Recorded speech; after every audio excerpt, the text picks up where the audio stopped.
At 9:47 on the night of September 13th, 1942, a Marine corporal on the southern edge of a narrow ridge on Guadalcanal pressed his ear against the ground and listened. The sound he heard was not wind. The equatorial air had gone still hours before, and what came through the grass now came with weight, the unmistakable compression of boot soles on damp earth, multiplied across a front no man could see. He raised himself to one knee, turned toward the north end of the ridge, and transmitted a single word on the field telephone. Coming. Lieutenant Colonel Merritt Augustus Edson, 44 years old and commanding approximately 800 Marines on a piece of ground he had occupied less than 36 hours earlier, received that word and did not change his expression. His officers close enough to see his face in the darkness would remember that quality above almost anything else about those hours. Edson had red hair that had given him his enlisted nickname, and a voice that stayed at the same register whether he was issuing a training correction or calling artillery fire in 40 yards from his own position. His Marines called him Red Mike. The Japanese on Guadalcanal who survived that night would have almost nothing to say about what stopped them on that ridge, because the men who fully understood what had happened were mostly dead. If you're enjoying this deep dive into the story, hit the subscribe button and let us know in the comments where in the world you are watching from today.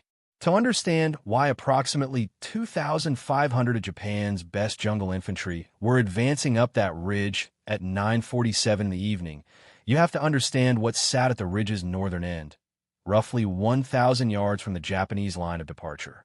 Henderson Field. The airstrip the Japanese had been constructing on Guadalcanal when the 1st Marine Division landed on August 7, 1942, was seized intact within hours of the initial assault. Its name was changed to honor Major Lofton Henderson of Marine Scout Bombing Squadron 241, killed at Midway 2 months before. On August 20th, the 1st Grumman Wildcats of Marine Fighter Attack Squadron 223 touched down on the dirt strip. From that afternoon forward, the airfield was not simply a tactical objective. It was the fulcrum of the entire Pacific War in the Southern Theater. Aircraft based at Henderson could reach Japanese shipping moving through the Solomon Islands chain. They contested the sea lanes through which Japanese reinforcements and supplies flowed to a string of island garrisons stretching northwest to Rabaul. Most critically, they threatened the ability of the Imperial Japanese Navy to operate surface forces in the waters around Guadalcanal, the passage the Marines had taken to calling the Slot, without absorbing air attack from below. Admiral Yamamoto Isoroka's staff understood this within days of the American landing, and Imperial General Headquarters had responded with an order that left no ambiguity at any echelon. The airfield had to be retaken. The Japanese had tried once already. On the night of August 20th into the 21st, Colonel Kaineo Ichiki had led approximately 900 infantry in a frontal assault across the sandbar at the mouth of the Ilu River, a position the Marines had already begun calling the Tenaru. The assault had been destroyed. Ichiki burned his regimental colors and died at the position. The bodies of 800 Japanese infantry lay in the sand and the shallow water at dawn. And yet within days of the Tenaru, a new force was already forming. Not a regiment this time, but a brigade. Major General Kyosuke Kawaguchi's detachment comprised elements of the 35th Infantry Brigade, roughly 6,000 men in total, with approximately 2,500 committed to the decisive southern thrust. Kawaguchi was methodical and experienced, and he had drawn a specific lesson for what Ichiki's failure revealed. Frontal assaults against the Marine perimeter along the coast attacked directly into American strength, into the supply line, into the defensive positions the 1st Division had spent 3 weeks improving, into the direction the defenders had prepared for. The answer was the south. The jungle-covered ridge running roughly 1,000 yards from Henderson's southern perimeter wire was the natural axis of approach and, Kawaguchi calculated, the weakest point in the American defense. He divided his assault into 3 columns. Flanking forces would press the Marine perimeter along the coast and through the jungle to the east. His strongest infantry, roughly 2,500 men, would go directly up the ridge. What Kawaguchi could not have known was that the officer commanding the Marines on that ridge had read the same terrain and arrived at the same conclusion 6 days before the attack. Merritt Edson had arrived on Guadalcanal in early August as commanding officer of the 1st Marine Raider Battalion, a formation created in February of 1942 and built explicitly for the kind of independent, violent, small unit action that Pacific Island warfare was already demonstrating it would demand. The Raiders had been trained to a different standard than conventional Marine infantry, more demanding physically, more unconventional in their small unit tactics, more practiced in night movement and the close-quarters action that the terrain of island campaigns required. Edson had shaped the battalion himself, in the manner of an officer who understands that the difference between a competent infantryman and a genuinely dangerous one is almost entirely a matter of sustained discomfort in preparation. The Raiders had their first test at Tulagi during the initial Guadalcanal landings, clearing a fortified cave complex held by a Japanese Naval Special Landing Force that had prepared its positions for a protracted defense. They secured the island in 2 days of methodical, lethal work at close range. Edson's after-action report to the 1st Marine Division, retained in the 1st Raider Battalion War Diary, ran to 23 pages. He had submitted it before the last positions were fully consolidated. By September, the battalion had been diminished by the campaign's accumulated costs. Malaria was burning through the entire Guadalcanal perimeter. The Navy had withdrawn its transports following the sinking of 4 Allied cruisers at Savo Island on the night of August 8th into the 9th. The worst surface defeat in American naval history measured in ships lost in a single engagement, and the supply situation had not recovered. Edson's raiders were subsisting partly on captured Japanese rice and canned goods. Some men had lost 20 pounds since August. The 1st Parachute Battalion, attached to Edson's command after taking severe losses during the seizure of Gavutu and Tanambogo in the opening days of the campaign, numbered fewer than 400 effective fighters. Combined, these two depleted formations gave Edson approximately 800 men. On the afternoon of September 12th, he moved them onto the ridge. He told his company commanders the position would give them rest from the intermittent Japanese artillery fire falling near the beach perimeter. This was not entirely true. Coast Watcher reports. The radioed intelligence dispatches from Australian and New Zealander observers concealed on Japanese-held islands throughout the Solomons have been describing large-scale Japanese movement through the jungle south of the American perimeter for several days. The Coast Watcher Network, coordinated through British District Officer Martin Clemens operating on Guadalcanal itself, had been feeding information through a web of local scouts whose knowledge of the interior terrain was precise and current. The cumulative intelligence picture, as Edson read it, pointed directly at the ridge. He chose the ground because it was the ground the Japanese were coming for, and he wanted to be on it when they arrived. The probing attacks came on the night of September 12th. They were light, Japanese platoons moving against the southern positions, testing the Marine line and finding it thin. Edson's men repelled them. 2 Marines were killed that night, 11 wounded. Edson spent the following morning walking the ridge himself, adjusting positions, drawing his center slightly northward toward the knoll at the ridge's north end where the ground rose, and gave his automatic weapons the clearest field of fire down the length of the approach. He coordinated with the artillery officers of the 11th Marines, the regiment's 105mm howitzers positioned behind the airfield perimeter, and worked through a series of pre-registered fire missions across the southern approaches to the ridge. The artillery was not a contingency. It was the battle's architecture.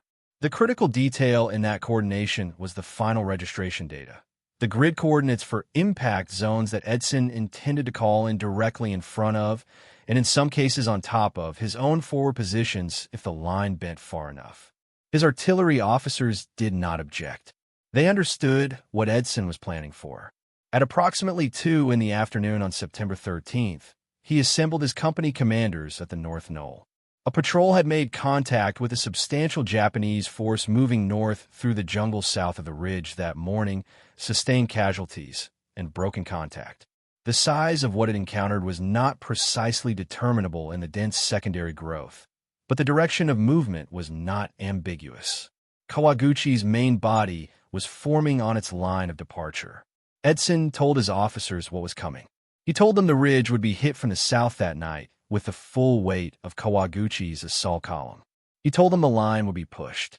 He told them the object was not to hold their current positions at the cost of destruction. It was to stay intact and functional as a fighting force, falling back by fire and movement, if necessary, toward the North Knoll, and to call in artillery without hesitation when the Japanese were close enough to warrant it. He told them the artillery would be the difference. He told them to trust it. What he did not say, what no responsible commander in that position could say, was whether what he had in front of him would be enough. At 9:47, the grass on the southern end of the ridge began to move. The moan rose from the tree line first, the sustained, rising wail that Japanese infantry had been trained to project before an assault, designed to disorient defenders and mask the sound of the final rush. Then it fractured into individual voices, some in Japanese, some in words of English the soldiers had memorized specifically for the effect they would produce in the dark. Then the firing began simultaneously from the Marine perimeter and from the advancing Japanese formation, and the noise on that ridge became something its participants would find no adequate language for afterward. The Marine positions at the southern end were hit first, and hit with numbers they could not match. Edson's forward companies gave ground, not in collapse, by fire and movement by squad, fighting for each 100 yards of ridge, buying delay with rifle fire and grenades, and whatever cover the Kenai grass offered in the darkness. The 1st Parachute Battalion survivors on the eastern flank absorbed the heaviest initial pressure. The line contracted northward. The second wave came approximately 40 minutes after first contact, following the same path up the ridge as the first, and then the third wave after that. Kawaguchi's assault was not a single charge, but a sustained series of pushes, each one following the previous wave's approach, each one hitting positions already strained by what came before. The Marines on the center of the ridge were fighting men they could not always see, in grass burning in patches where tracer rounds had caught it, with Japanese soldiers appearing at ranges sometimes measured in yards rather than hundreds of them. If you find this story engaging, please take a moment to subscribe and enable notifications. It helps us continue producing in-depth content like this. The battle for the ridge was not yet an hour old, and Edson's line had already moved nearly 500 yards north of where it began. Edson picked up the field telephone and moved toward the heaviest firing. What Edson did in those hours was not tactical genius in the way the word is commonly applied. It was not a flanking maneuver devised in a command post from a map. It was something harder to systematize and harder to teach. He moved toward the sound of the worst firing and stayed there. He carried a field telephone and a rifle, and he used both. Marines who survived the battle described seeing him at various points along the contracting line during the night, moving between positions, talking to NCOs, adjusting fields of fire, calling artillery corrections with the same flat register he used during morning formations. The artillery of the 11th Marines, under the fire direction of Major Robert Brown operating from the gun line behind Henderson Field, had been working since the first contact. The pre-registered missions Edson had coordinated that afternoon were firing within minutes of the initial assault. 105mm howitzers dropping rounds on the southern approach to the ridge with the precision the previous afternoon's preparation had made possible. As Edson's forward positions moved north, the impact zones moved with them. A Japanese officer's diary recovered after the battle and translated by the 1st Marine Division's intelligence section described the artillery as arriving without pause from directions that made movement along the ridgeline impossible for large bodies of men. The entry used the word unendurable. The writer did not survive to complete a subsequent entry, but artillery alone could not hold the knoll. The ground at the ridge's north end, 140 feet above the approach, with a clean field of fire down the length of the avenue of attack, was where the battle would be settled. Kawaguchi's assault elements had pushed the Marine line 500 yards north in the first 90 minutes of fighting. What they did not have, coming up onto the North Knoll in the final hours before dawn, was cover. The Kenai grass thinned at the top of the rise, and the Marines Edson had concentrated there. Raiders pulled back from the forward positions, supplemented by what remained of the Parachute Battalion, had clear sight lines down the approach in both directions. Machine guns from Weapons Company had been positioned on the knoll's flanks that afternoon. Their interlocking fields of fire covered the final 300 yards of the approach from the south. The Japanese infantry who reached those 300 yards at approximately 2 in the morning entered a space where the terrain had already made the decision for them. They could not bypass the knoll without abandoning the ridge axis entirely, which meant abandoning the assault on Henderson Field. They came up the open ground in the dark, and the Marine machine guns and massed rifle fire compressed would have been a broad front into the narrowest point on the ridge. The assault waves that had displaced Edson's line 500 yards in 90 minutes slowed. They did not stop immediately. There were men enough in Kawaguchi's column that momentum carried forward for another hour, but the rate of advance had broken against the fires from a knoll and the artillery still falling on the approach behind. The fourth assault wave broke against the knoll between 2:30 and 3 in the morning. A fifth came before first light, lighter, the spent force of a formation that had been attacking uphill for 4 hours. It did not reach the summit. At dawn on September 14th, 1942, Henderson Field was still in American hands. What the daylight revealed on the ridge and on the slope south of it was the material accounting of the night. Japanese casualty figures from the battle were never definitively established in a single authoritative tabulation, but Kawaguchi's own after-action report placed his losses from the main assault at approximately 800 killed. Marine historians working from both American and Japanese records in the post-war period have placed the Japanese dead on and south of the ridge at between 800 and 900, with total assault column losses exceeding the starting strength of some of the individual companies that had gone up that hill. Edson's command lost 59 killed and 204 wounded across the 2 nights of fighting, a casualty rate of roughly 32% in less than 48 hours. Kawaguchi withdrew south through the jungle in the days following the battle, carrying his wounded through terrain that offered no paths for organized movement. What awaited his shattered column on the coast was inadequate to the need. The logistics chain designed for a garrison protecting an airfield under construction had not been redesigned for a sustained offensive campaign requiring the movement and supply of several thousand men through primary jungle. What compounded Kawaguchi's failure was the one factor his planning had treated as manageable and the jungle had treated as decisive: time. His 3 assault columns were supposed to converge on Henderson's perimeter simultaneously, each fixing the Marines in its sector while the others pressed. They did not. The eastern column lost its bearings in the primary growth and arrived late. The western column hit the coastal perimeter before the ridge assault had fully developed. The main body went up the ridge alone, without the pressure on the flanks that the plan had depended upon to prevent Edson from concentrating his reserves. Coordination that had appeared achievable on a map drawn at Rabaul dissolved against 2 miles of Guadalcanal jungle in the dark. The plan had been sound in its conception and impossible in its execution, and no amount of courage in the assault column could close that gap.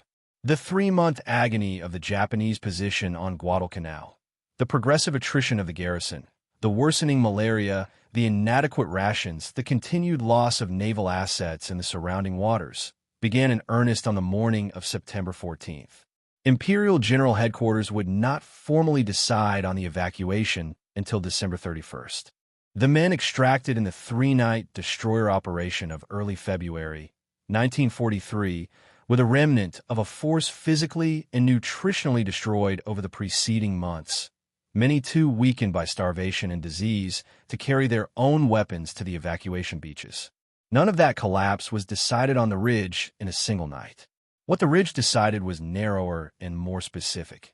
It decided that Henderson Field would remain in American hands long enough for the air power based there to continue contesting Japanese surface operations through the slot, long enough for American reinforcements to arrive, long enough for the strategic equation to shift from whether the island could be held to whether the Japanese forces on it could survive. The 1st Marine Division's official report on the campaign, submitted to the Commandant in the spring of 1943, handled this with institutional economy. The defense of the ridge, it states, denied the enemy his objective and was decisive in maintaining the Guadalcanal position. 14 words. The document surrounding them runs to more than 300 pages. Edson himself, in the years following the war, was not a man who described things in the language of drama. When a journalist asked him in 1947 what he had thought about during the night of September 13th, he said he had thought about the artillery. He said the artillery had been correct and that this had been the essential thing. He said he had known by 2 in the morning that if the line held at the knoll, the attack was spent. He did not say how he had known this. He said it in the manner of a man describing a conclusion drawn from observable data, not from intuition. He received the Medal of Honor. The citation described his conduct in the formal language of official recognition. He retired from the Marine Corps in 1950 as a major general and gave occasional talks about the battle in the years that followed. He committed his views on artillery registration, elevated terrain, and the contracting defense to after-action reports and training circulars. The reports are still there. So is the ridge. What remained on that narrow piece of ground after the war, after the bulldozers had reshaped Henderson Field, after the grass had grown back over the southern slopes, after the war had moved northwest through the Solomons and eventually across the Central Pacific, was the shape of the terrain itself, unchanged. The knoll where Edson had concentrated his men and called his fires was still there. The open ground down which Kawaguchi's assault had come was still the same angle of approach, still the same exposure in the Kenai grass that the pre-registered artillery had used to dismantle a night attack by 2,500 men. Edson had read that ground the afternoon before the battle. He had known what the Japanese would do with it, and had positioned his men and his fires to answer that knowledge with precision.